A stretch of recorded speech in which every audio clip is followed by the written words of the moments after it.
Hello, my friends. My name is Gary, and one of my favorite things to do at Christmas time is to share a book that I wrote entitled When Santa Claus Prayed. I hope you enjoy listening to this very special story and also seeing a few of the illustrations that were done by my daughter, Deanna. Some Christmas memories seem to be more special than others. Maybe an unexpected December storm dumped a foot of snow on Christmas Eve. Or we made a trip to visit faraway family. Perhaps it was an amazing present that we received, or a fully decorated tree that was toppled by a new puppy. There is one very memorable Christmas that will be forever etched in the minds of my sister and me for a very different reason. For 3 years, my little sister and I had been doing our best to convince Mom and Dad to display our big, plastic, light-up Santa Claus in its rightful place, the middle of our front yard, not around the side of the house where it was barely noticeable. Each year, Mom and Dad insisted that our nativity scene, with the wise men and shepherds and all, be placed in the front yard. They said the nativity was the most important part of Christmas, not Santa Claus. Well, things turned into a bit of a battle when I was about 8 and a half. It was 3 weeks before Christmas. We all worked together hauling the outside decorations down from the garage, including our nativity set, which we carefully unwrapped from its protective blankets. As usual, we proceeded to set up the nativity where everyone who was driving by would see. We positioned Mary and Joseph perfectly, and as Dad was carefully arranging the straw in the manger, I tried not to complain, but I just couldn't hold back any longer. "Dad," I declared, "Santa has got to be in the middle of the front yard this year, not the manger scene." I glanced at my sister for encouragement. Her smile told me she approved. Appearing a bit perturbed, Dad calmly gave his usual speech about how Santa Claus is very important, but the birth of Jesus is the most important reason for celebrating Christmas. Well, I guess I had finally had all I could take, so I spoke my piece, rather unpeacefully. "Dad, you're wrong about Santa Claus. I can write letters to Santa. I can sit on his lap and tell him everything I want for Christmas. He is the one who brings presents to us. In case you haven't noticed, he's everywhere. He's on TV and in the stores and the magazines." It was very evident that my dad's patience was wearing thin. But despite all of the warning signs, my mouth was no longer obeying my brain. I really poured it on, growing louder and much more determined. "I can't sit on the baby Jesus' lap or even see him. I can't send letters to Jesus. He doesn't bring me anything for Christmas. And how many TV shows are made about him? Obviously, Dad, Santa Claus is the star of Christmas. So obviously he should be in the middle of our front yard." One glance at my dad told me I had reason to be worried. His eyes were squinted and his brow deeply furrowed. His face and neck were suddenly as red as Santa's suit, and with his lips drawn thin, he looked as if he was about to explode. I knew I had gone way too far this time. Sis was slowly backing toward Mom. Mom just stood there looking at me. She appeared to be in shock, but thankfully, she recovered quickly enough to defuse the bomb. She laid a soft hand on my dad's shoulder and calmly said, "Remember, honey, he's just a little boy." Well, that's the only time I could remember when I didn't mind her calling me a little boy. I feel certain she rescued me from a very early bedtime with no supper. Dad took a big, deep breath. The redness began to fade from his face, and he patiently explained to me yet again why Christmas is not all about Santa Claus.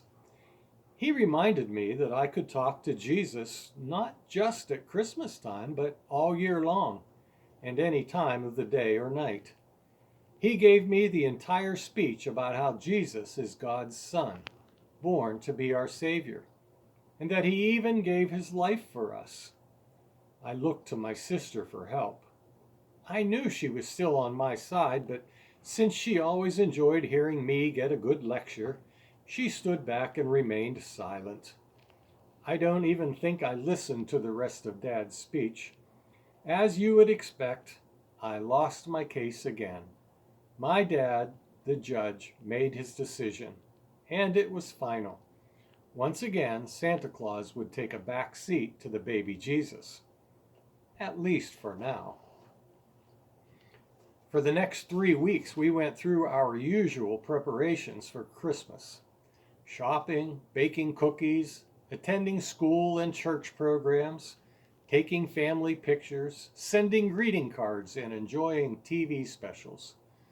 Finally, the time arrived for one of my favorite traditions. Each year, 2 days before Christmas, my sister and I went shopping with Dad just to buy gifts for Mom. We would always eat at our favorite pizza place, drop our family's collection of coins in the Salvation Army kettle, and head into the mall to shop. That night, we paused outside the entrance to admire the mall's beautiful nativity scene. It was perfectly placed at the end of a walkway, surrounded by evergreen trees that sparkled with snow and twinkling lights. Then we proceeded inside to meet with Santa one last time before the big day. After reminding my Christmas hero of the top priorities on my list and my superbly good behavior, we did our best to choose some special gifts for Mom. I don't remember exactly what we picked out for her that year, but I feel certain there was some amazing new kitchen gadget, a pink or blue sweater, a pair of frilly pajamas, a dazzling piece of cheap jewelry, and a bottle of smelly perfume that my dad thought was heavenly.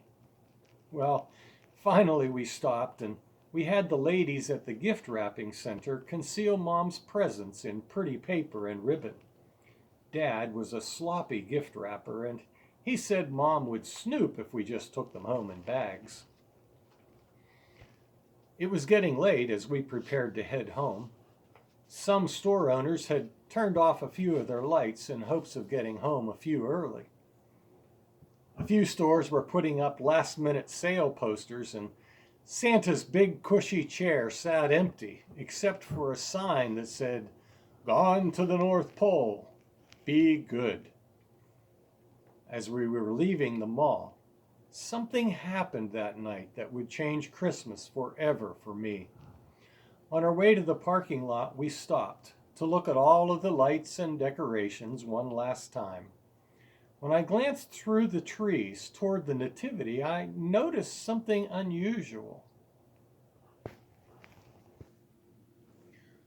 When I walked down the pathway, I noticed Santa Claus standing in the middle of the nativity scene, among all of the shepherds and sheep.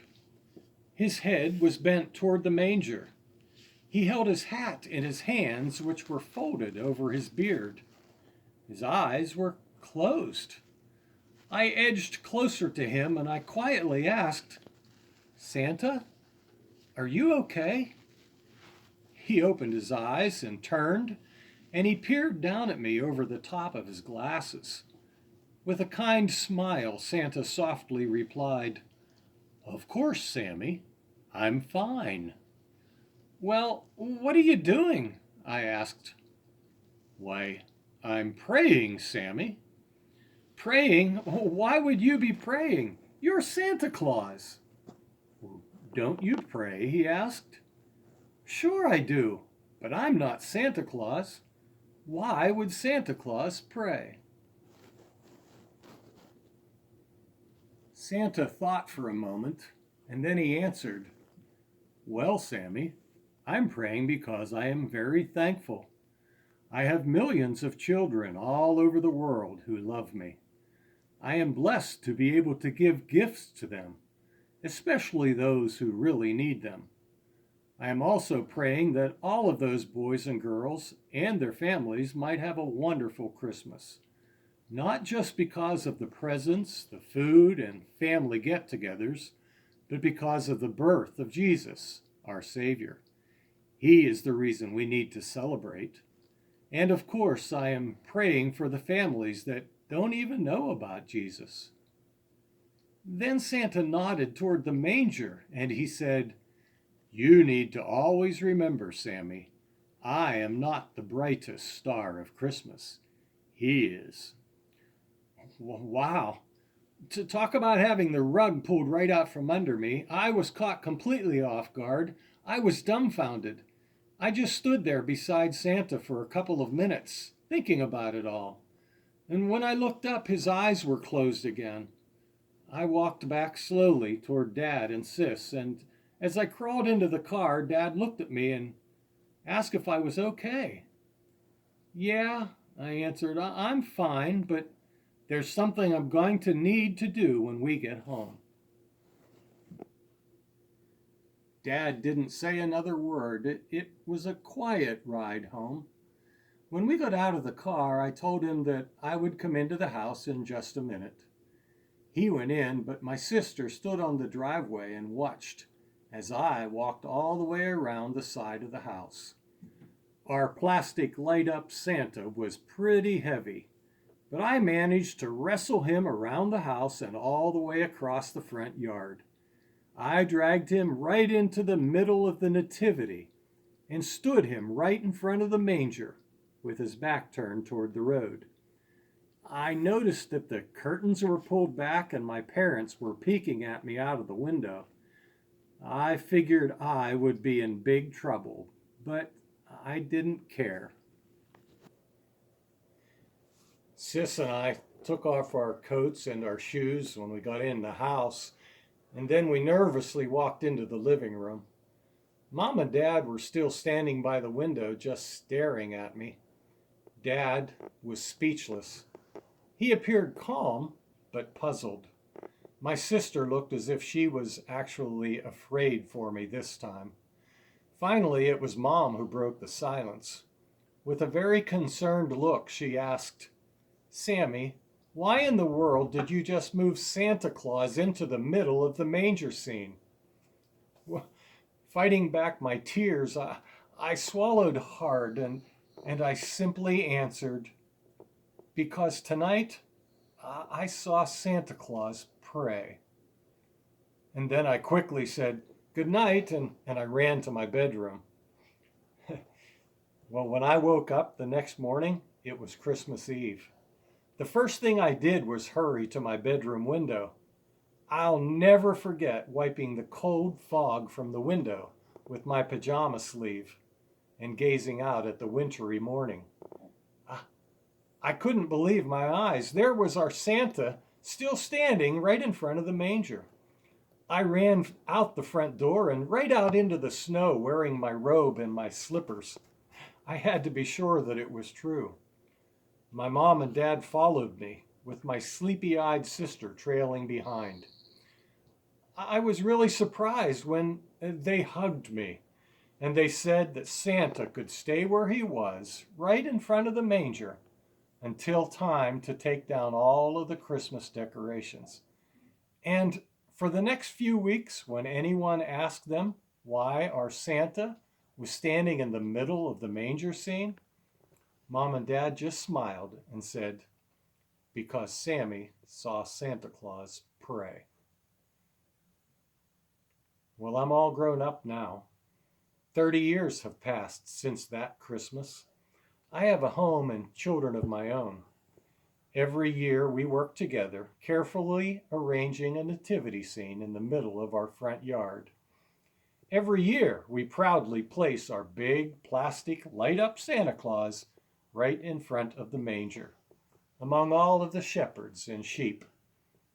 And every year my kids ask me to tell them the story about the Christmas when I saw Santa Claus pray. Yes, even Santa knows that he is not the brightest star of Christmas. In the manger lies the brightest star of Christmas.